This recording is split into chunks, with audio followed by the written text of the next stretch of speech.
Hello दोस्तों, जैसा कि आप सभी जानते हैं कि यूपीपीसीएस वन चैनल लेकर आ रहा है आपके लिए करंट अफेयर सीरीज, और वो भी सीरीज जो आपकी घटना चक्र की आय दृष्टि है, एनुअल कंपाइलेशन उसकी।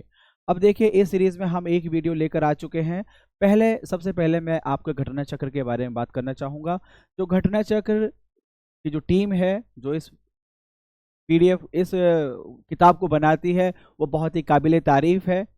और मैं आप सभी बच्चों से ये कहूँगा कि इसकी पीडीएफ को आदान प्रदान नहीं कीजिए, बल्कि मार्केट से जाइए और बुक खरीद कर लेकर आइए। चाहे आप इंग्लिश में पढ़ना चाहें, चाहे हिंदी में पढ़ना चाहें, किताब लीजिए और किताब से पढ़िए। और हमसे बिल्कुल भी उम्मीद नहीं कीजिए कि हम आप में से किसी के साथ भी पीडीएफ शेयर करेंगे। हम इनकी पीडीएफ इनकी किताब को यूज़ करते हुए हम ये करंट अफेयर कंप्लीट करा रहे हैं। तो चलिए, बिना टाइम को वेस्ट किए हुए हम आगे बढ़ते हैं। पहला ये हमारी एक वीडियो हुई है इसमें, आज ये दूसरी वीडियो है। और जैसे जो कंटिन्यूटी थी, जैसे कंटिन्यूस पेज से उसको बीच में कुछ पेजेस को मैंने छोड़ा है उसके आगे। लेकिन आप बच्चे जैसे परेशान हो जाते हैं, तो मैं पहले ही इस बात को बोल रहा हूँ, बिल्कुल भी परेशान नहीं होना है। एक एक पेज आपका कंप्लीट कराया जाएगा, एक एक लाइन जो है उसकी वो कंप्लीट कराई जाएगी। लेकिन मेरी जो अंडरस्टैंडिंग है उसके हिसाब से मैं थोड़ा सा आगे बढ़ा, और जहां से मैं करा रहा हूं आप इसको कीजिए। अगर किताब में देखकर पढ़ रहे हैं तो वहां से कंटिन्यू कीजिए, और पेज में लिख रहे हैं तो आपको तो मैं पेज नंबर भी मैं बता दूंगा अभी देखकर। लेकिन पहले वही बात कर रहा हूँ, परेशान बिल्कुल भी नहीं होना है कि ये वाला पार्ट छूट गया है, क्योंकि बहुत सारे बच्चे होंगे जो सिर्फ इसी बात पर ध्यान देंगे, सर ये बीच वाला पार्ट छूट गया। उस पर ध्यान नहीं देना है, जो पढ़ाया जा रहा है प्लीज उस पर ध्यान दीजिए। सारी चीजें कवर कराई जाएंगी, कुछ भी नहीं छूटेगा। ओके,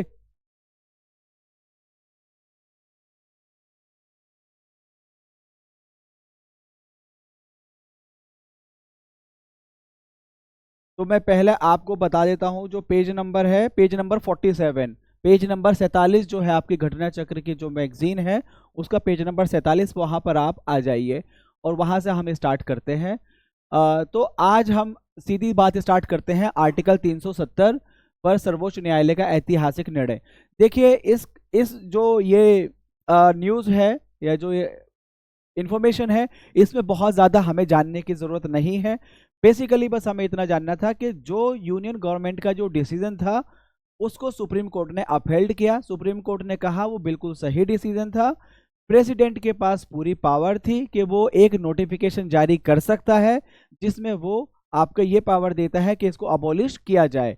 बेसिकली उसकी डिटेल में जानने के लिए हम कभी जब मेंस के लिए इस टॉपिक को देखेंगे तो तब मैं उस डिटेल में बताऊंगा आपको कि आखिर ये हम इस जो पहलू पर कैसे पहुंचे कि सुप्रीम कोर्ट में केस पहुंचा, और किस बेस पर सुप्रीम कोर्ट ने कहा कि ये गवर्नमेंट ऑफ इंडिया का सही डिसीजन था। मतलब जो उन्होंने डिसीजन लिया ये संवैधानिक तौर पर सही था। यहाँ पर जो कुछ चीजें जानने की हैं वो ये है कि आर्टिकल 35A, आर्टिकल 35A जो है उसका भी जन्म है बेसिकली 370 से ही, और इसके द्वारा जो वहाँ की विधानसभा थी जम्मू कश्मीर की, उसके पास ये पावर थी, वो ये डिफाइन कर सकता था कि कौन कौन परमानेंट रेसिडेंट है, कौन कौन परमानेंट रेसिडेंट है। और वहाँ के जो परमानेंट रेजिडेंट थे उनको कुछ स्पेशल पावर थी, जैसे कि ज़मीन खरीदने का, वहाँ शादी के हक का, ये कुछ चीज़ें थी। तो उन सबको 35A और 370 इनको हटा दिया गया है। और इस चीज़ को सुप्रीम कोर्ट ने मतलब ये माना है कि ये गवर्नमेंट ऑफ इंडिया का संवैधानिक तौर पर लिया गया डिसीजन था, इसमें कुछ भी गलत नहीं है। तो यही कहानी थी इसमें। अब इस कहानी को जो एग्जाम के मेंस के हिसाब से जो इसका एनालिसिस है वो हम बाद में करेंगे। फिलहाल हम प्री के लिए कर रहे हैं, तो हमें सिर्फ इतना देखना है। एक यहाँ बड़ी जो अच्छी लाइन है वो ये सर्वोच्च न्यायालय के इस तथ्य को भी स्वीकार किया कि अनुच्छेद 373 के तहत दी गई शक्तियों का प्रयोग करते हुए राष्ट्रपति एक तरफा अधिसूचना यूनिलेटरल नोटिफिकेशन जारी कर सकते हैं। तो ये इसमें चीज़ थी। और बेसिकली क्या है, सुप्रीम कोर्ट ने एक चीज़ और कही कि ये कॉन्स्टिट्यूशनल इंटीग्रेशन, जो देश का इंटीग्रेशन है उसमें ये डिसीजन हेल्पफुल है। तो हम आगे चलते हैं। अगली न्यूज़ है नमो ड्रोन दीदी योजना। बेसिकली देखिए, यहाँ पे एक फैक्ट तो ये है कि एक क्वेश्चन पूछा जा सकता है आपसे फर्टिलाइजर के बारे में, जो उर्वरक है उनके बारे में। India is the largest consumer. क्या ये सही है या गलत है? ये गलत है। India is the second largest consumer. India सबसे जो फर्टिलाइजर का दूसरा सबसे बड़ा उत्पादक है और दूसरा सबसे बड़ा कंज्यूमर है। दूसरा सबसे बड़ा आयातक मतलब इंपोर्टर भी है और दूसरे सबसे बड़ा उत्पादक भी है। अब यहाँ पर दूसरा सबसे बड़ा इंपोर्टर, दूसरा सबसे बड़ा उत्पादक जो प्रोड्यूसर है फर्टिलाइजर का। अब हो क्या रहा है कि गवर्नमेंट ने आपका अल्टरनेट फर्टिलाइजर के बारे में बात की है, ताकि जिससे थोड़ा सा एक तो जो फर्टिलाइजर के नेगेटिव असर हो रहे हैं उसको कंट्रोल करने का, और दूसरा जो क्लाइमेट स्मार्ट एग्रीकल्चर की बात हो रही है उसमें हेल्प करने के लिए। तो यहाँ पर क्या हुआ, जो बनाया गया अल्टरनेट फर्टिलाइजर या वैकल्पिक उर्वरक, तो उसमें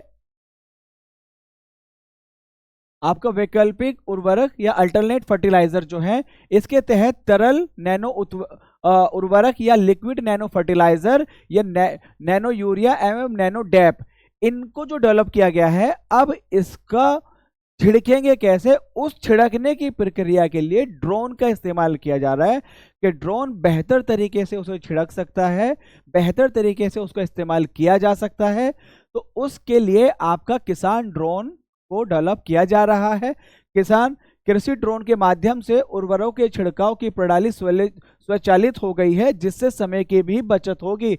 अगर मैं आपको जैसे कुछ आप अगर देखें तो कुछ उर्वरक ऐसे हैं जब जिन्हें किसान छिड़कता है, खास करके जैसे कॉटन के लिए था, महाराष्ट्र में ये न्यूज़ भी आई थी, कॉटन का पेड़ इतना बड़ा, अब यहाँ वो छिड़क रहा है ना, उससे उसके मतलब इनहेलेशन के अंदर लेने के चांसेस बढ़ जाते हैं और जिससे बहुत सारी खतरनाक बीमारियों के चांस भी बढ़ जाते हैं। तो उस चीज को भी ये कंट्रोल करेगा, क्योंकि यहाँ पे इंसान का तो रोल नहीं रहेगा, ड्रोन ऑटोमेटिक है, या जो इंसान रहेगा बहुत दूर रहेगा और ड्रोन के द्वारा उर्वरक का छिड़काव किया जाएगा, बेहतर तरीके से होगा, टाइम भी कम लगेगा। ठीक, अब इसको हम ये फैक्ट इतने ही था यहाँ पर। अब इसमें हम थोड़ा सा ये देखते हैं आगे क्या इसमें बेसिकली यहाँ पर एक प्रधानमंत्री महिला किसान ड्रोन केंद्र, जो अब ये जो टर्म है यहाँ पर ड्रोन दीदी करके, तो बेसिकली क्या है, वुमेन को एम्पावर करने के लिए, जैसे आप अगर एक टर्म देखेंगे, वुमेन का रोल एग्रीकल्चर में बढ़ रहा है, जिसको फेमिनाइजेशन ऑफ एग्रीकल्चर भी कहा है। तो वुमेन को एम्पावर करने के लिए ड्रोन दीदी, और दीदी वो लोग हैं जिनको ट्रेनिंग दी जाएगी कि आप ड्रोन को किस तरह से चला सकती हैं और किस तरह से ड्रोन को यूज करते हुए आप फर्टिलाइजर्स को मतलब स्प्रे कर सकती हैं, फर्टिलाइजर या उर्वरक का छिड़काव कर सकते हैं। तो अब इसमें टोटल क्या है, 15,000 ड्रोन देने हैं, जिसमें से 500 ड्रोनों को उर्वरक कंपनियों द्वारा उपलब्ध कराया जाएगा और बाकी जो 14,500 हैं उनको सब्सिडी पर खरीदा जाएगा। महिला जो सेल्फ हेल्प ग्रुप है, वुमेन सेल्फ हेल्प ग्रुप के ड्रोन की 80% लागत अधिकतम 8 लाख तक केंद्रीय वित्तीय सहायता के माध्यम से प्राप्त होगी, यानी कि सब्सिडी उनको दी जाएगी। तो 80% तक की लागत का इस योजना के तहत प्रत्येक चयनित महिला स्वयं सहायता समूहों में से एक सदस्य को ड्रोन पायलट प्रशिक्षण भी प्रदान किया जाएगा। तो बेसिकली जो मैंने अभी आपको पहले बताया था, ड्रोन दीदी, और ड्रोन दीदी कौन होंगी, जो एक्सपर्ट हो जाएंगी ड्रोन को चलाने में। ड्रोन किस लिए चलाना है, फर्टिलाइजर के छिड़काव के लिए। तो ये है ड्रोन दीदी। अब यहाँ कितने ड्रोन, 15,000। मैं 15,000 इसलिए बोल रहा हूं कि पिछले साल, पिछले से पिछले साल एक क्वेश्चन पूछा था स्कूल्स के नंबर को लेकर, तो उसमें भी लगभग 15,000 स्कूल थे या 14,500, तो वो नंबर भी इंपॉर्टेंट हो जाता है। इसलिए यहाँ पर भी क्या है, 15,000 ड्रोन, 500 सरकार उर्वरक जो कंपनियां हैं वो, और 14,500 गवर्नमेंट की सब्सिडी की हेल्प से लिए जाएंगे। तो ये ड्रोन दीदी प्रधानमंत्री ने 15 अगस्त 2023 को 77वें स्वतंत्रता दिवस के अवसर पर अपने संबोधन में ड्रोन दीदी योजना की घोषणा की थी। अब 11 मार्च 2024 को प्रधानमंत्री ने 1000 नमो ड्रोन दीदी को ड्रोन सौंपे। तो वही नमो ड्रोन दीदी कौन, जो उसमें एक्सपर्ट हो गई हैं ट्रेनिंग के बाद, तो उनको ये दिए गए। अगली न्यूज है पीएम जनमन। तो पीएम जनमन जो योजना है बेसिकली वो है ट्राइबल से रिलेटेड, शेड्यूल्ड ट्राइब जो जनजातियां हैं, और उसमें भी वो ट्राइब्स जो है बहुत ही पिछड़ी, जिनका नाम है PVTG, particularly vulnerable tribal group. अब मैं यहाँ पर एक छोटी सी चीज, क्या पीवीटीजी की कोई डेफिनेशन है, क्या पीवीटीजी कहीं पे डिफाइंड है? तो ये नहीं। पीवीटीजी से जुड़ी हुई एक आपके पास एक कमीशन का नाम याद होना चाहिए, जिसका नाम है धेबर कमीशन।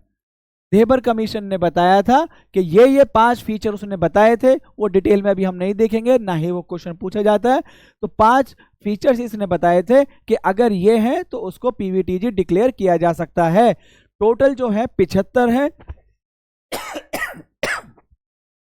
टोटल जो है वो 75 है, सबसे ज्यादा उड़ीसा में है। टोटल कितनी है?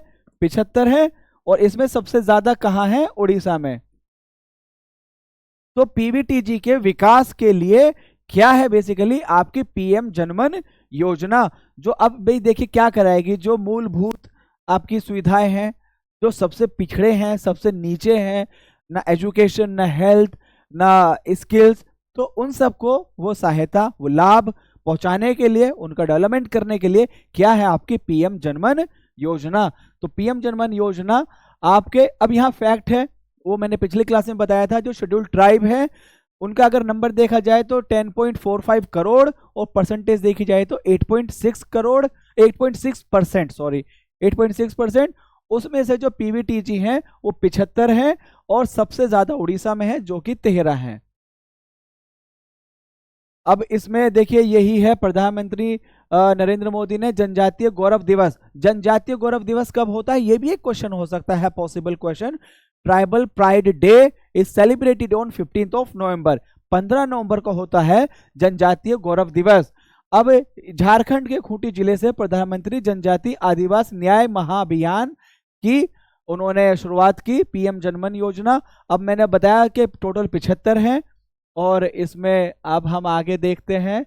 और ऐसा नहीं है कि जैसे जो जनजातियां हैं उसको मिनिस्ट्री ऑफ ट्राइबल अफेयर ही देखे, ये एक कोलैबोरेटिंग है, बहुत सारी एजेंसियां इसमें मिलेंगी, और उनका मतलब सब एक जगह कन्वर्जेंस, और ताकि बेहतर तरीके से हो सके, जैसे कि मिनिस्ट्री ऑफ हेल्थ भी आ जाएगी, हेल्थ इंडिकेटर्स को लेके, ministry of education, skill development, ministry of housing, urban affair, तो ये सब जो रूरल डेवलपमेंट, ये सारे बहुत सारी जो मिनिस्ट्रीज हैं उनके कोलैबोरेशन से ये है। और इसमें क्या क्या है माध्यम से 9 मंत्रालय हैं, 11 महत्वपूर्ण क्षेत्र, पक्का घर, सड़क कनेक्टिविटी, पाइप से जलपूर्ति, जलापूर्ति आदि के लिए।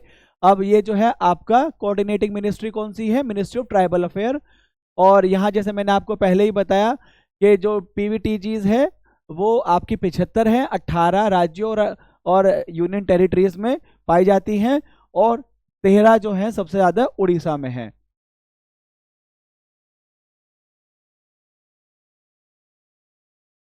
पांच राज्यों में विधानसभा चुनाव। अब देखिए यहाँ 5 राज्यों का लिखा है कि किसमें कितनी परसेंटेज थी। ये क्वेश्चन बहुत ही, मैं कहूँगा कि इस तरह से नहीं पूछना चाहिए बिल्कुल भी, और हो सकता है पूछ भी ले कि किसमें कितनी परसेंटेज रही। बेसिकली जो क्वेश्चन पूछा जाता है राज्य इलेक्शन से, कुछ चीज़ें हैं जिस पर हमें ध्यान देना है। पहला, वहाँ पे नंबर ऑफ सीट्स कितनी है स्टेट लेजिस्लेटिव असेंबली में, एक क्वेश्चन। दूसरा, चीफ मिनिस्टर कौन है। दूसरा, जब उसे थोड़ा सा और टफ बनाने की कोशिश करेंगे तो पूछेंगे वहां पर जो आपका स्पीकर है वो कौन है। दूसरा, तीसरा, थोड़ा सा और टफ कराने की कोशिश करेंगे तो कहेंगे कि वहां पर लीडर ऑफ अपोजिशन कौन है। तो इसी पहलू को देखते हुए हम यहां पर देखते हैं।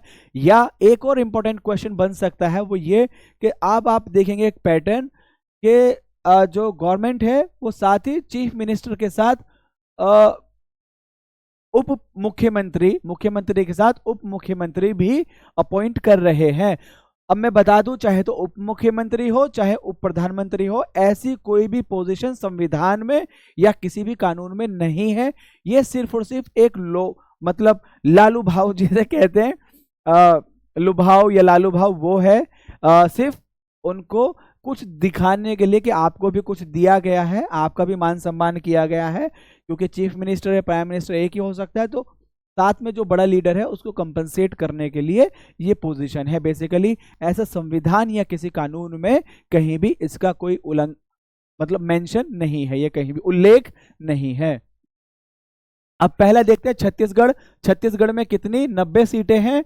अब यहाँ एक चीज और बताई है कि कितनी अनुसूचित, कितनी अनुसूचित जातियां, कितनी अनुसूचित जनजातियां, बहुत ही टफ है। लेकिन यहाँ जो एक इंपॉर्टेंट चीज है वो ये है कि आपका यहाँ पर शुभांकर डिक्लेयर किया गया था छत्तीसगढ़ इलेक्शन के लिए, वो है चुनई चिरई, चुनई चिरई ये किया गया था। परसेंटेज कितनी रही थी? 76.31। और ये जो है यहाँ पर कौन जीता है? भारतीय जनता पार्टी। और इसमें चीफ मिनिस्टर कौन बने? विष्णु देव साय जो है वो आपके चीफ मिनिस्टर, मुख्यमंत्री बने हैं। और साथ ही साथ उनके साथ जो विष्णु देव साय हैं, एक और इनके साथ फैक्ट जोड़ा जा सकता है छत्तीसगढ़ में कि ये पहले ट्राइबल मिनिस्टर हैं, छत्तीसगढ़ के पहले आदिवासी मुख्यमंत्री हैं ये। और जैसे मैंने बताया उप मुख्यमंत्री के रूप में अरुण साव और विजय शर्मा दो उप मुख्यमंत्री नियुक्त किए गए हैं। तो 90 सीट। मुख्य मध्य प्रदेश में 230 सीटें हैं। फिर यहाँ भी अनुसूचित और अनुसूचित जनजाति के लिए कुछ सीटें रिजर्व हैं। परसेंटेज थी 77.15।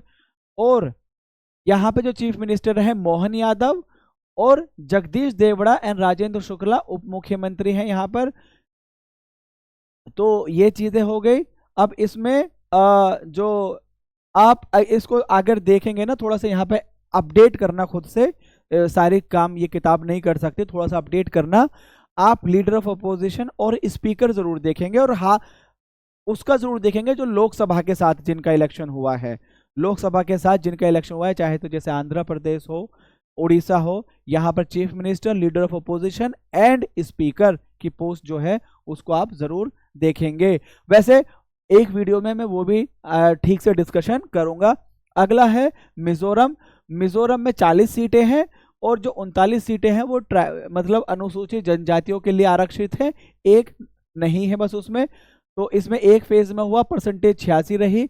यहाँ जो पार्टी जीती है, Zoram People's Movement ZPM party के ने बहुमत प्राप्त किया है। और इसमें एक चीज ये है कि पहली बार ऐसा हुआ है एक से ज्यादा महिला इसमें आई है, तो 3 महिला इस बार जीती हैं।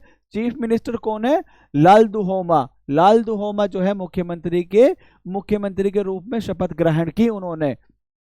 और इसका हो गया मिजोरम का ZPM पार्टी। और यहाँ एक और फैक्ट है जो मैं कहूंगा, इस मिजोरम या ये जो अभी तक इलेक्शन मैंने बताए हैं उसमें जो सबसे इंपॉर्टेंट फैक्ट है जो याद रखना चाहिए, वो याद रखना चाहिए, लालरी नपुई। लालरी नपुई ये मिजोरम की पहली महिला कैबिनेट मंत्री हैं।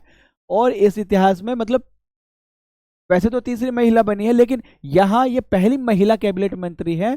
और इनका नाम है लालरी नपुई। लालरी नपुई, क्या नाम है? लालरी नपुई पहली कैबिनेट मंत्री है ये। कहां पर? आपका मिजोरम में। और लाल दुहोमा यहाँ के हो गए चीफ मिनिस्टर। 40 सीटें हैं, 39 आपका है शेड्यूल्ड ट्राइब यानी के जनजातियों के लिए। राजस्थान में 200 सीटें हैं और 34 सीटें अनुसूचित जातियों और 25 सीटें अनुसूचित जनजातियों के लिए। और यहाँ पे 74.62% हुआ। 16वीं विधानसभा, ये इसकी भी 16वीं है, मध्य प्रदेश की भी 16वीं थी। आपका जो बीजेपी है उसने आपका बहुमत प्राप्त किया। और इसमें 20 महिलाएं हैं। भजन लाल शर्मा यहाँ के, भजन लाल शर्मा जो है आपके चीफ मिनिस्टर हुए हैं। और दिव्या कुमारी एंड प्रेमचंद बैरवा ये दो जो हैं वो आपके उप मुख्यमंत्री बनाए गए हैं। तेलंगाना में 119 सीटें हैं और यहाँ 71% आपका पोलिंग हुआ। और तीसरी तेलंगाना विधानसभा है। तेलंगाना 2 जून 2014 को इसका एग्जिस्टेंस हुआ था। और इसके जो चीफ मिनिस्टर हैं वो कौन है? अनुमुला रेवंत रेड्डी तेलंगाना के नए मुख्यमंत्री के रूप में इन्होंने शपथ ग्रहण की है। और जो चीफ मिनिस्टर है मल्लू भट्टी विक्रमांक जो है यहाँ के आपके उप मुख्यमंत्री रहे हैं। ठीक है, अब हम आगे देखते हैं। मैं एक बार ये मैगजीन में देख लेता हूँ, यहाँ मैंने शायद कुछ लिखा है लेकिन इसमें नहीं दिख रहा है। 43 पेज,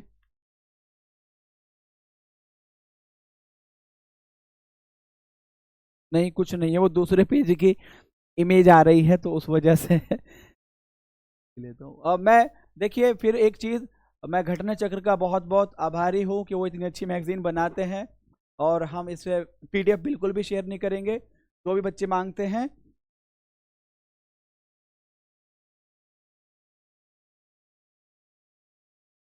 पीडीएफ बिल्कुल भी शेयर नहीं, और हम कहेंगे कि पीडीएफ नहीं लीजिए, किताब लीजिए, बहुत अच्छे से पढ़िए, उसमें हाईलाइट कीजिए, अंडरलाइन कीजिए, कि आपने कुछ नोट्स ऐड करते रहिए, इंग्लिश हिंदी दोनों में। अब हम ये बिल्कुल भी नहीं चाहेंगे कि हम ये किताब आपसे बिल्कुल भी शेयर नहीं करेंगे, पीडीएफ की बहुत सारे बच्चे डिमांड करते हैं।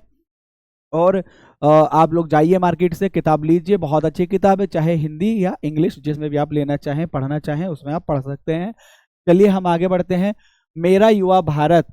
अब ये जो है मेरा युवा भारत, यहाँ भी बस एक टाइप से मैं एक स्टोरी सुना देता हूँ बहुत छोटी सी। आपका 15 अगस्त 2022 को 75 वर्ष हो गए थे, और आपका 47 तक आपके हो जाएंगे 100 साल। तो ये 22 से लेकर 47 तक का जो पीरियड है, इसको बोला गया है अमृत काल। 25 साल का जो ये पीरियड है, अमृत काल इसको बोला है। मेरा युवा भारत, MY भारत, ये एक पोर्टल इस तरह से आपका इसकी स्थापना की गई है। क्या है बेसिकली डेवलपमेंट, हमारा है लक्ष्य विकसित भारत बाय 2047, 2047 तक विकसित भारत। तो सारे कंपोनेंट्स जो है ना, ये उस तरफ इंटीग्रेट हैं कि किस तरह से डेवलपमेंट हो। अब जैसे यहाँ पर जो ग्रामीण युवाओं, शहरी युवाओं, ग्रामीण शहरी क्षेत्र युवाओं के एकल मंच पर ला सके, इसी के में से एक स्वायत्त शासी निकाय ऑटोनोमस बॉडी बनाई गई, जिसका नाम MY भारत के रूप में एक व्यापक शिक्षण तंत्र की स्थापना का निर्णय लिया। अब यहाँ पर मेरा युवा भारत मंच का शुभारंभ किया गया 2023 में 31 अक्टूबर।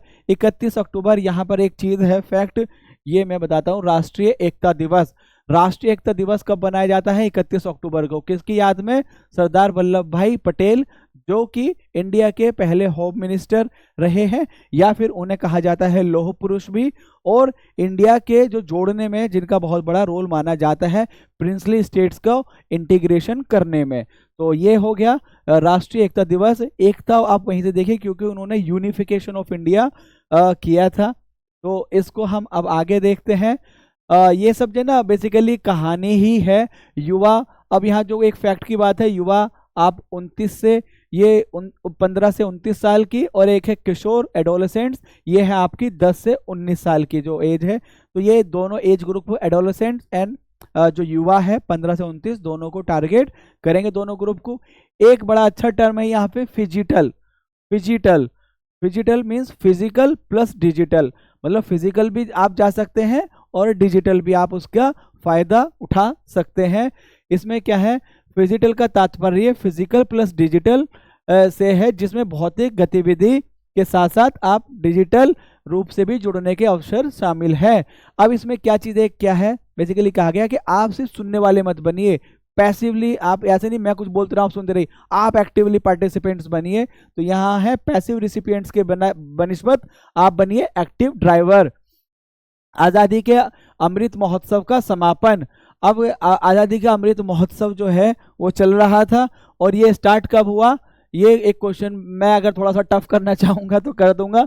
ये स्टार्ट हुआ था 12 मार्च 2021 को। 12 मार्च 2021 को ये स्टार्ट हुआ आज़ादी का अमृत महोत्सव, और ख़त्म कब हुआ? 31 अक्टूबर 2023। 31 अक्टूबर है भारतीय एकता दिवस, जो सरदार वल्लभ भाई पटेल की याद में मनाया जाता है। यहाँ इसमें कुछ डेज दिए हैं, जैसे कि आपका 15 नवंबर मैंने पहले ही बताया, आपका जनजातीय गौरव दिवस tribal pride day.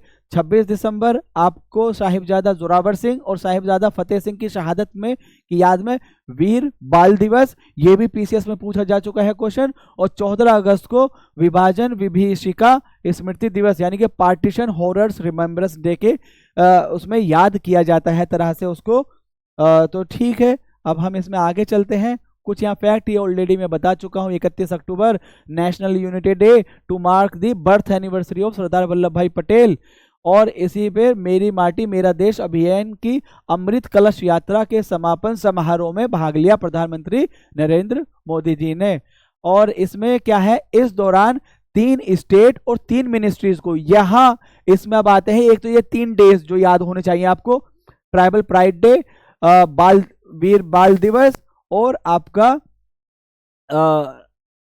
Partition horrors remembrance day, ये हो गया। और इसके साथ साथ क्या हुआ, इस पूरे प्रोग्राम के तहत 3 स्टेट्स को और 3 मिनिस्ट्रीज को प्राइज दिया गया बेस्ट परफॉर्मेंस के लिए।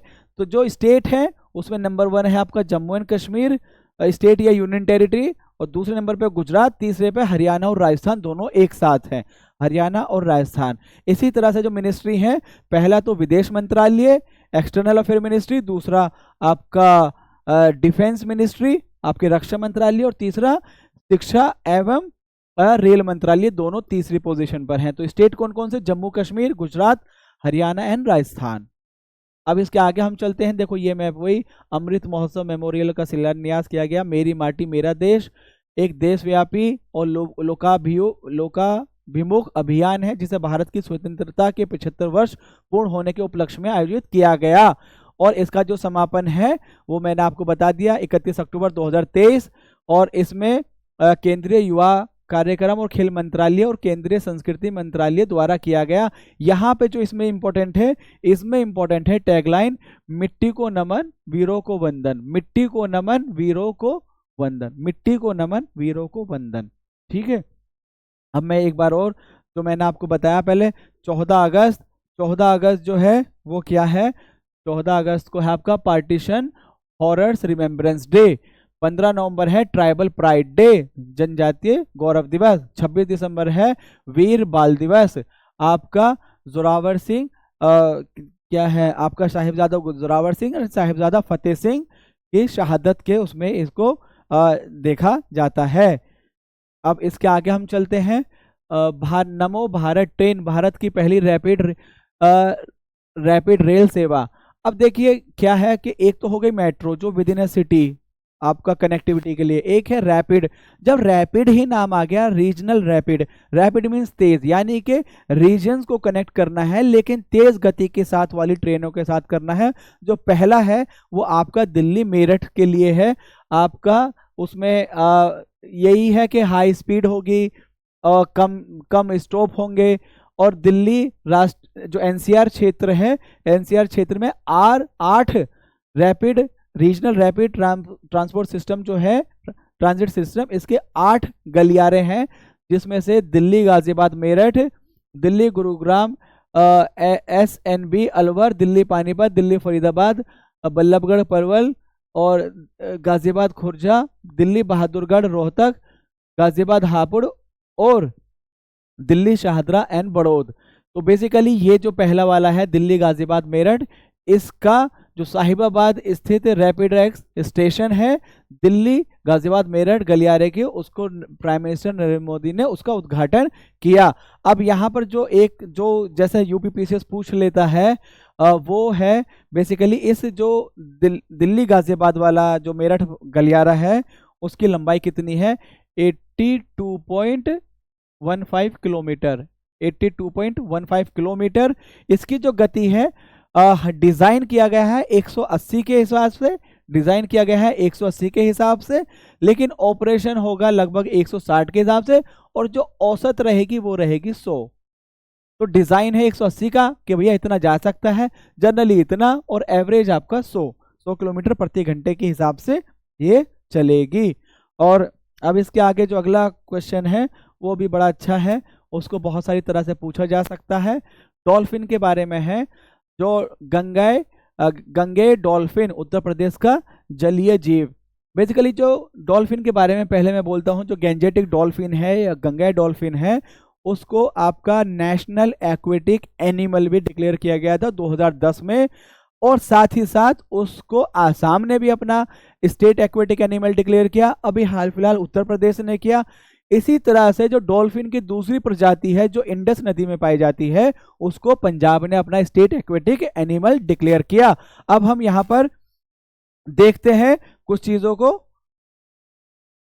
हाँ, इसमें अब हम देखते हैं जैसे कि आपका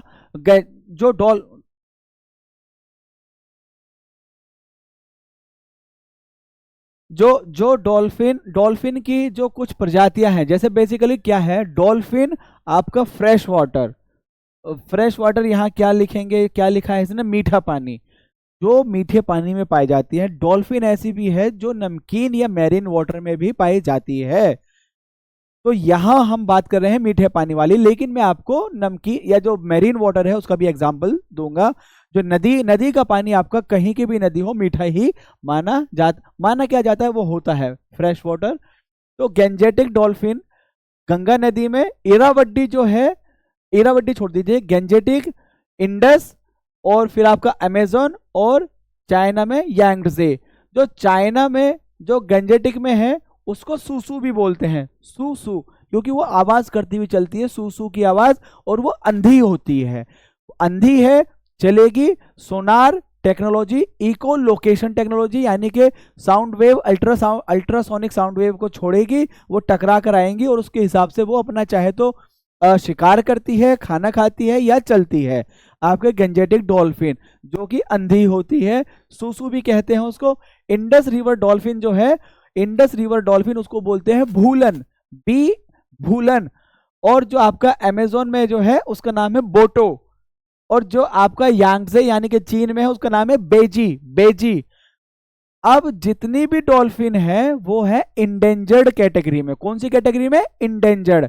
लेकिन जो बेजी है वो आपकी विलुप्त हो चुकी है, एक्सटिंक्ट हो चुकी है, जो आपकी बेजी है। अब यही कहानी यहां पर लिखी गई है, मैं चाहूं तो एक बार आपको ये बता देता हूं। इसका नाम गैंजेटिक डॉल्फिन, वैज्ञानिक नाम है प्लेटेनिस्टा गैंगेटिका, और फ्रेश वाटर में 4 पाई जाती हैं। यांगजे नदी में पाई जाने वाली बेजी, आपका ये बेजी डॉल्फिन, सिंधु नदी में पाई जाने वाली भूलन, अमेजन में पाई जाने वाली बोटो, और आपका गंगा के ऊपर देख लिया आपने, वर्ष 2006 में चीन की नदी डॉल्फिन को विलुप्त घोषित कर दिया गया। और जो गंगा वाली है उसको सूसू भी नाम है, साथ ही साथ टाइगर ऑफ गंगा भी कहा जाता है। अंधी होती है, इको लोकेशन से चलती है, और आपका अल्ट्रासोनिक साउंड वेव, अल्ट्रासोनिक ध्वनि तरंगों के माध्यम से चलती है। अब यहां पर जो मैंने एक कहा था इरावड्डी, इरावड्डी जो है वो आपकी फ्रेश वाटर में भी मिलती है, और सेलाइन या आपके नमकीन पानी या फिर आपका मैरीन वाटर उसमें भी पाई जाती है, जैसे कि चिल्का लेक। आपसे कई बार ये क्वेश्चन भी पूछा जा चुका है, which of the following is the largest सेलाइन lake in India, जिसका आंसर है चिल्का लेक।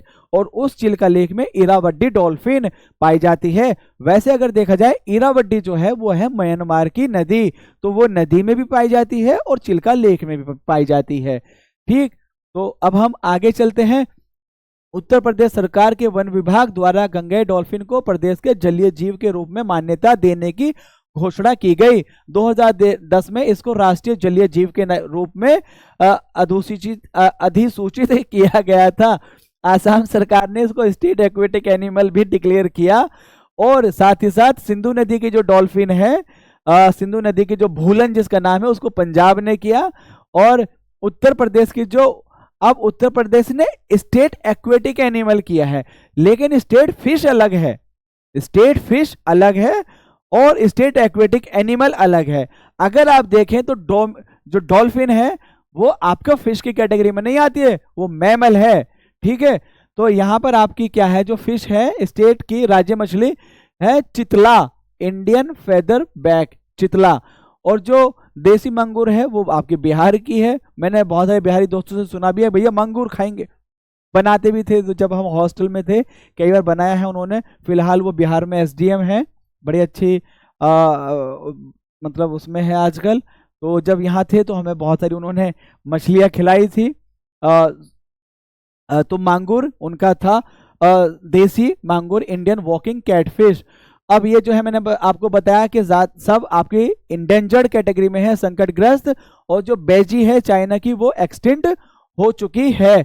और इसको जो है आपका जो वाइल्ड लाइफ प्रोटेक्शन एक्ट है वो बचाता है, उसके शेड्यूल 1 में, जिसमें सबसे ज्यादा प्रोटेक्शन है उसमें डॉल्फिन है। और इसी तरह से साइट्स है जो इंटरनेशनल ट्रेड को देखता है कि ट्रेड जो किसी स्पीसीज का ऐसा तो नहीं हो रहा ट्रेड की वजह से उसे जान का खतरा हो, तो sites convention on international trade in endangered species of wild फोना एंड फ्लोरा, तो उसकी परिशिष्ट 1 यानी कि अपेंडिक्स 1 जिसमें सबसे ज्यादा प्रोटेक्शन दी जाती है उस पर ये है। ठीक है, अब हम इसके आगे चलते हैं। इसके आगे है घोल मछली। घोल मछली है स्टेट की गुजरात की राज्य मछली, इसको गोल्ड फिश भी कहा जाता है। और इसको घोल मछली ब्लैक स्पॉटेड क्रोकर और इसको गोल्ड फिश भी कहा जाता है। एंड ये मतलब सबसे बड़ी मछलियों में से एक है भारत में पाई जाने वाली। इतना ही बस इसके बारे में देखिए। अब जो डॉल्फिन से जुड़ा हुआ है एक वाइल्ड लाइफ सेंचुरी है, हिंदी में बोलेंगे उसको अभयारण्य। तो वहाँ ये कहाँ है आपका डॉल्फिन विक्रमशिला है आपका भागलपुर जिले में। भागलपुर जिले में है ये डॉल्फिन अभयारण्य, बिहार के भागलपुर जिले में स्थित है। और 2020 को स्वतंत्रता दिवस के अवसर पर प्रधानमंत्री नरेंद्र मोदी ने नदी और समुद्री दोनों डॉल्फिन के संरक्षण को बढ़ावा देने के लिए प्रोजेक्ट डॉल्फिन की घोषणा की थी। आप एक चीज देखिएगा, मुझे अभी याद नहीं आ रही लेकिन दिमाग में आया, एक 5 अक्टूबर को भी शायद कुछ नेशनल डॉल्फिन डे या कुछ ऐसा डिक्लेयर किया है। कमेंट में करके जरूर बताइएगा 5 अक्टूबर को क्या डिक्लेयर किया है। 5 जून तो वर्ल्ड इन्वायरमेंट डे है। इन्वायरमेंट डे की इस बार की थीम देखनी है और कौन सी कंट्री है, कंट्री बता देता हूं सऊदी अरेबिया। थीम जरूर देखिएगा और 5 अक्टूबर कमेंट जरूर कीजिएगा उसको।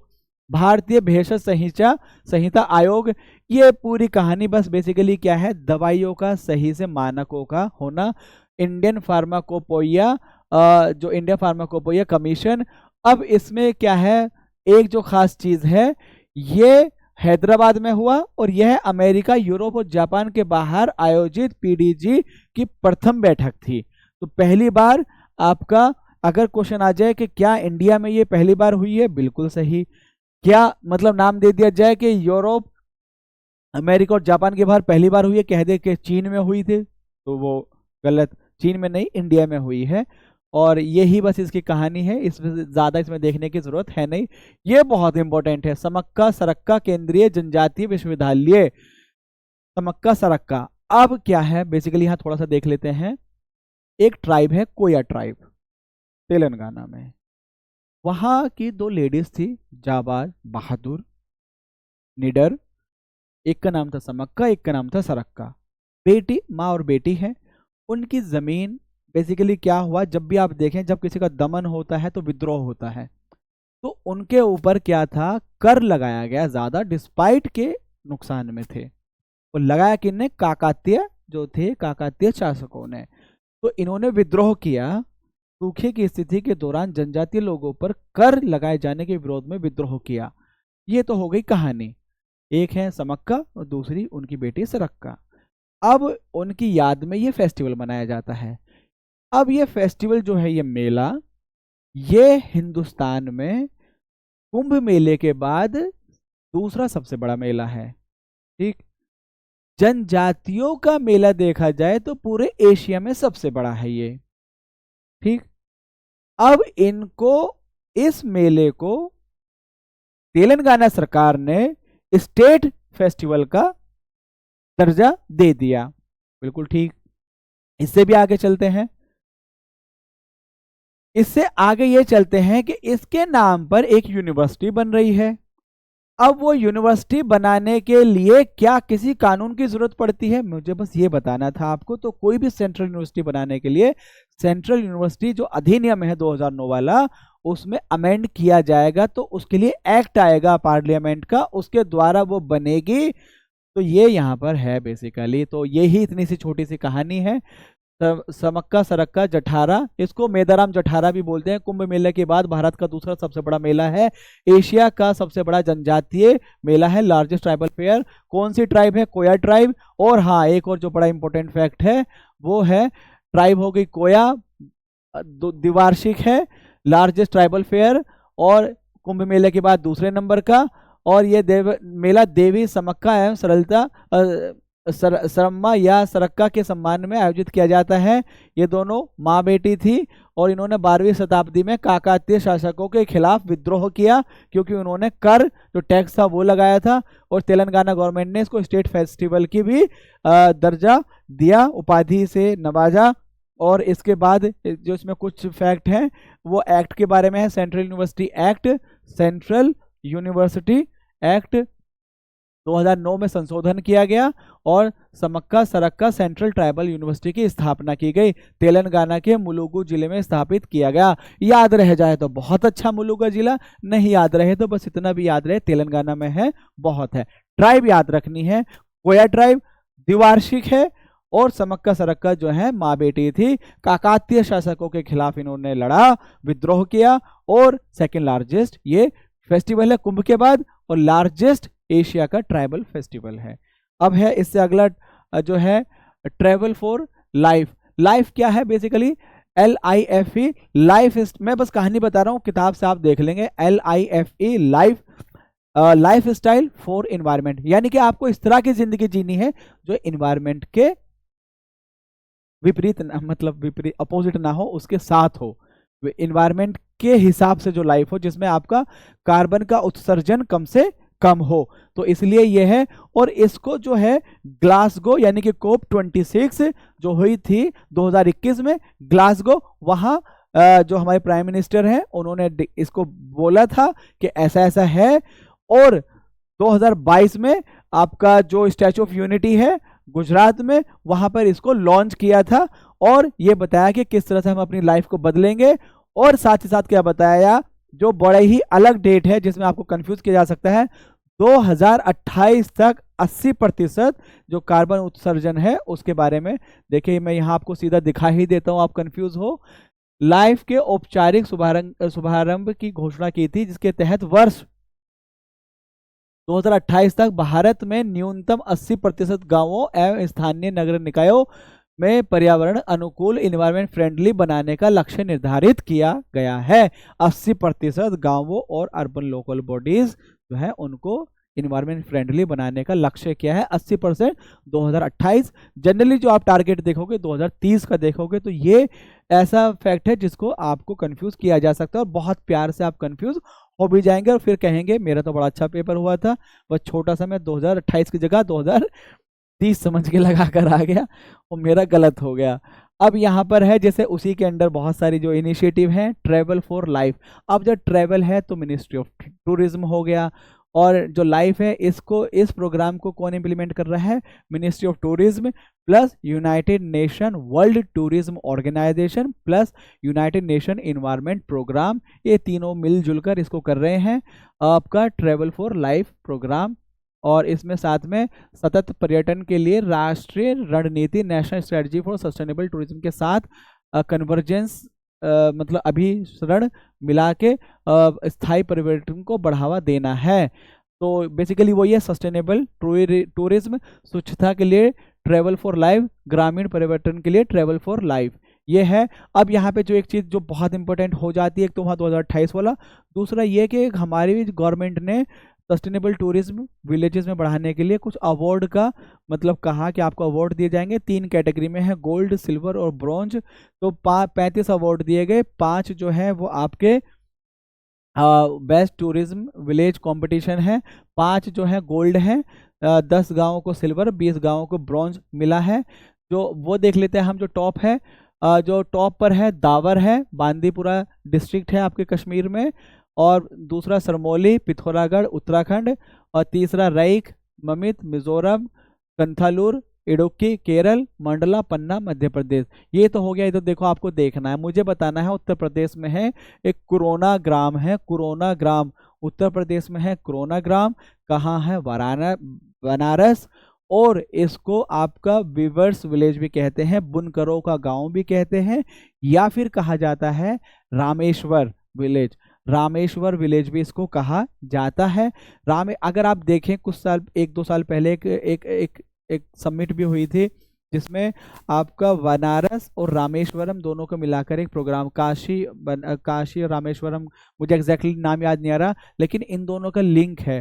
तो इसीलिए देखिए गांव का नाम कोरोना और साथ ही साथ रामेश्वर विलेज भी कहा जाता है, और इसको बुनकर का भी गांव कहा जाता है। और ये कहाँ है? बनारस में। ये जो है रजत श्रेणी में इसको पुरस्कार मिला है। ये आप याद रखेंगे, कभी वहाँ बहक जाए भावनाओं में कि भाई यूपी है तो नंबर 1 2 3 में से ही कुछ होगा। तो ना गोल्ड मिला है ना सिल्वर मिला है, बल्कि ब्रॉन्ज जो रजत है वो मिला है। और उसमें है कोरोना, जो कि आपका कहाँ पर है? बनारस। हाँ, ये एक बड़ा अच्छा है। राष्ट्रीय, कहाँ गए? राष्ट्रीय,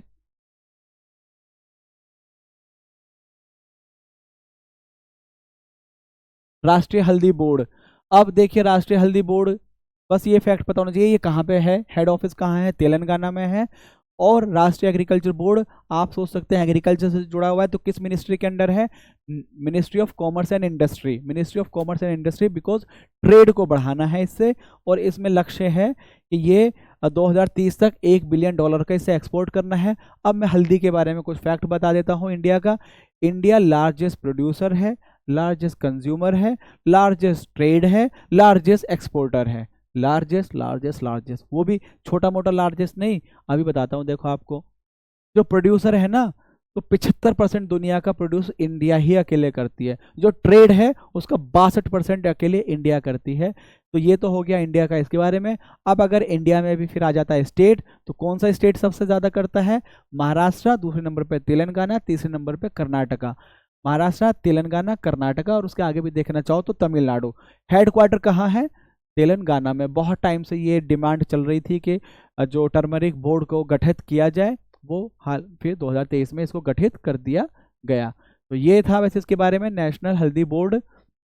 इससे ज़्यादा कुछ नहीं। नारी शक्ति वंदन अधिनियम, ये बेसिकली क्या है? ऐसा नहीं है कि ये पहली बार कोशिश की गई, अब से पहले भी कोशिश की गई। और वही कहा जाता है कि कोशिश करने वालों की कभी हार नहीं होती, अल्टीमेटली आपको सक्सेस मिलती ही है। तो ये नारी शक्ति के रिजर्वेशन के लिए 1/3 जो सीटें हैं वो रिजर्वेशन करने के लिए बहुत पहले से कोशिश चल रही थी। लेकिन पिछली लोकसभा में इसको मतलब ये जो है हुआ हुआ आपका कब पास हुआ ये, मैं ही कंफ्यूज हो गया। तो आपका 2019 सितंबर 2023 को ये हुआ, यानी कि पिछली लोकसभा में ही। अब यहाँ एक चीज़ क्या है, ये रिजर्वेशन देगा किसको? आपका एमपी और एमएलए।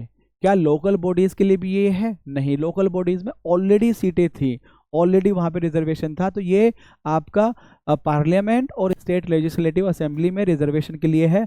1/3 रिजर्वेशन दिया जाएगा, और उसको इस तरह से दिया जाएगा कि ये 15 साल के लिए है, कि हर 5 साल में पहले ये वाली सीटें, फिर वो वाली सीटें, फिर ये वाली सीटें। इस तरह से पूरा स्टेट या पूरा मुल्क भी कवर हो जाएगा। और ऐसा नहीं है कि सिर्फ 15 साल के लिए, अगर पार्लियामेंट चाहे तो बढ़ा सकती है, लेकिन सनसेट क्लॉज है 15 साल के लिए। और क्या ये एक्ट इम्प्लीमेंट हो गया है? एक्ट आ गया है, अमेंडमेंट हो गया है, लेकिन इम्प्लीमेंट हो गया। जो हमारी अगली जो अभी सेंसस होगी 2026 के बाद, जो पहली सेंसस होगी उसके बाद ये इम्प्लीमेंटेशन होगा, यानी कि 2031 वाला जो है तब से ये इम्प्लीमेंट होगा। और महिलाओं को आरक्षण 15 वर्ष के लिए, प्रधानमंत्री विश्वकर्मा योजना। अब देखिए सारी कहानी यही है। यहाँ पे कुछ आर्टिकल हैं, आर्टिकल 330, 332, 334, इनमें अमेंड किया गया। 239 ए में अमेंड किया, क्योंकि 239 ए दिल्ली से है, बाकी एमपी एमएलए और इनसे जुड़े हुए हैं। तो ये आपका ख़त्म हो गया प्रधानमंत्री विश्वकर्मा योजना। ये बेसिकली क्या है, जो बहुत सारे जो आपके सेल्फ एम्प्लॉयड कुछ लोग होते हैं, जैसे कि आपका लोहार है, स्वर्णकार हैं, कुम्हार हैं, बढ़ई हैं, उनको सबको एक नाम दिया गया विश्वकर्मा। और उनकी स्किल्स को बढ़ोतरी देने के लिए, उसको रिकॉग्नाइज करने के लिए और उनके बेहतरी के लिए बेसिकली है विश्वकर्मा योजना। सेंट्रल सेक्टर स्कीम है, और इसकी जो नोडल मिनिस्ट्री है वो है Ministry of MSME, micro small and medium enterprises, सूक्ष्म लघु एवं मध्यम उद्यम मंत्रालय को नोडल मिनिस्ट्री बनाया गया है। यहाँ पे जो इम्पोर्टेंट है सारे में, जो मैं आपसे कहूँगा, टैग लाइन है सम्मान सामर्थ्य समृद्धि, सम्मान सामर्थ्य समृद्धि। और एक चीज़ और याद रखना, एमएसएमई की डेफिनेशन, उस एमएसएमई की डेफिनेशन में पहले इन्वेस्टमेंट के हिसाब से अलग थी, टर्नओवर के हिसाब से अलग थी, अब दोनों को मर्ज कर दिया गया है। वो डेफिनेशन आप ज़रूर देखेंगे और कमेंट करके बताएंगे। क्या देखेंगे? एमएसएमई की जो डेफिनेशन है उसको देखेंगे, कौन सी माइक्रो है, कौन सी मीडियम है, स्मॉल है और कौन सी मीडियम है, तो ये भी आप कमेंट करके ज़रूर बताएंगे। 18 जो पारंपरिक जो व्यवसाय हैं उनको इसमें किया जाएगा। अब सारे के सारे देखने की आपको ज़रूरत है नहीं, और बेसिकली क्या उनको एलिजिबल जो है जो पात्र है, मतलब जो बेसिकली जो सर्टिफिकेट है उसके लिए, और स्किल अपग्रेडेशन, प्रधानमंत्री विश्वकर्मा प्रमाण पत्र एवं विश्वकर्मा आईडी कार्ड प्राप्त किए जाए, मतलब दिए जाएंगे। आयुष्मान भव अभियान, इसको कहाँ पे लॉन्च किया? वर्चुअली। हमारे जो प्रेसिडेंट हैं द्रौपदी मुर्मू जी, उन्होंने गुजरात में इसको वर्चुअली इनॉग्रेट किया था। अब बेसिकली कहानी ये है, आयुष्मान जो है, आप एक तरफ देखिए आपका नेशनल हेल्थ पॉलिसी 2017, एक तरफ देखिए सस्टेनेबल डेवलपमेंट गोल 3, दोनों से मिलाइए, और ये था कि यूनिवर्सल हेल्थ कवरेज होगा आपका सस्टेनेबल डेवलपमेंट गोल के लिए का जो टारगेट है उसको अचीव करेंगे नेशनल हेल्थ पॉलिसी से। उसको इम्प्लीमेंट करने के लिए आया क्या? आयुष्मान भारत। आयुष्मान भारत में 2 कंपोनेंट है, हेल्थ एंड वेलनेस सेंटर और एक आपका इंश्योरेंस वाला। हेल्थ एंड वेलनेस सेंटर जो है उसको आयुष्मान आरोग्य मंदिर के नाम से कन्वर्ट कर दिया गया है। वही सारी कहानी यहाँ पर लिखी है। आप देखिए, हेल्थ एंड वेलनेस सेंटर, प्रधानमंत्री जन आरोग्य योजना, प्रधानमंत्री ABHIM आयुष्मान भारत स्वास्थ्य अवसरणा mission and Ayushman Bharat digital mission ABDM। अब ये देखिए आयुष्मान भव, मैंने आपसे पहले ही बताया कि इसको अभियान को गांधीनगर, गुजरात के गांधीनगर में प्रेसिडेंट द्रौपदी मुर्मू ने इसको वर्चुअल माध्यम से इसका शुभारंभ किया। और ये जो है एक व्यापक राष्ट्रव्यापी व्यवस्था यानी कि यूनिवर्सल हेल्थ कवरेज जो है उसके लिए है। और यहाँ पर सीधा सा एक चीज़ और, आयुष्मान आभा आईडी, प्रधानमंत्री जन आरोग्य योजना के लिए आभा आईडी की ज़रूरत है। और इस नॉन कम्युनिकेबल जो डिजीज़ है, तपेदिक है या सिकल सेल रोग की जांच एवं प्रबंधन से संबंधित सेवाओं के बारे में जागरूकता बढ़ाने के उद्देश्य से प्रारंभ किया है। सिकल सेल के लिए क्या है, गवर्नमेंट ने टारगेट किया है 2047 तक उसको ख़त्म करना है, और बजट में अनाउंस किया था पुराने पिछले साल वाले में। तो इसलिए आप देख सकते हैं इस अभियान को 17 सितंबर 2 अक्टूबर तक सेवा पखवाड़े के दौरान चालू किया गया। अब सांची जो है भारत का पहला सौर शहर है, ये पूछा जा सकता है। सांची जो है आपका मध्य प्रदेश, और आपका रायसेन जिला है, और मध्य प्रदेश का रायसेन जिला, वहाँ पर अशोका की बहुत सारी चीज़ें मिलती हैं। तो अशोका का जो स्तूपा है, Sanchi stupa, world famous, world heritage site में लिस्ट में उसको ऐड किया गया। और ये जो है इंडिया का फर्स्ट सोलर सिटी है। और इसमें एक चीज़ क्या है, IIT कानपुर का इसमें रोल है। और वहाँ पर एक सांची के निकट एक जगह है नागौरी, नागौरी की चाय भी बड़ी फेमस है। तो वहाँ 3 मेगावाट का एक सौर परियोजना हो रही है। तो बेसिकली यही है, आपको बस यहाँ क्या याद रखना है, सांची जो है भारत का पहला सौर शहर है। और मोढेरा गांव है गुजरात में, ये पहला बिजली मतलब पहला 24/7 सौर ऊर्जा संचालित गांव है। मोढेरा गांव कहाँ है? गुजरात में। पहला 24/7 सोलर एनर्जी से पावर्ड है ये। और solarisation of Modhera Surya sun village परियोजना के तहत किया गया। इस परियोजना के माध्यम से मोढेरा भारत का प्रथम शुद्ध नवीनीकरण ऊर्जा उत्पादक नेट रिन्यूएबल एनर्जी जनरेटर गांव बन गया। तो आज के लिए इतना ही इस वीडियो में, और मैं उम्मीद करता हूं कि कुछ आप लोगों को समझ में आया होगा। नहीं आया है, अगर कुछ कंफ्यूजन है तो कमेंट सेक्शन आपके लिए खुला हुआ है। आप जो जो मुझे सुझाव देंगे, जो सलाह देंगे, मैं उसको, ऐसा नहीं कि आपकी सारी ही बात मानी जाएंगी, लेकिन जो रीजनेबल होगी, जो मानी जानी चाहिए, और जो हमें चेंज करना चाहिए, या जो आप बच्चों के लिए बेहतर हो सकता है, उसको हम डेफिनेटली हम करेंगे और आप बच्चों के पास पहुंचाने की पूरी कोशिश करेंगे। तो देखते रहिए, और अच्छी लगे तो भाई वो आपसे कहना ही क्या है, लाइक, सब्सक्राइब, शेयर, कमेंट जो भी है वो वो आपकी मर्जी है। हमारा काम है आपको वीडियो देना, आपका काम है इसको देखना। उसके अलावा जो है वो बाकी सारी चीज़ें सेकेंडरी हैं। अच्छा होगा तो ऑब्वियसली दूसरों तक पहुंचेगा ही, नहीं होगा तो इवन आप भी इसे देखना बंद कर देंगे। Thank you. तो मैं अपनी साइड से कोशिश करूँगा इसे और बेहतर करने की। आज के लिए इतना ही। Thank you. Have a good day. Bye.